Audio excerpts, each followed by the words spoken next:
இயேசுவில் பிரியமான சகோதர சகோதரிகளே, இந்த நற்செய்தி வாசகத்தில் நாம் பார்க்கின்ற பொழுது செல்வந்தன் விண்ணரசில் புகுவது அரிது என்று இயேசு கூறுகிறார்.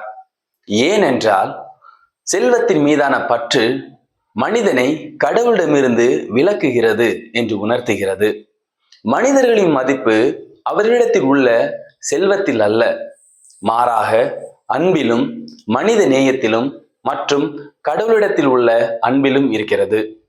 எனவே இயேசு நம்மிடம் கேட்பது உங்களிடத்தில் எவ்வளவு செல்வம் இருக்கிறது என்பதல்ல, மாறாக உங்கள் இதயத்தில் யார் முதன்மை வகிக்கிறார் என்பதே.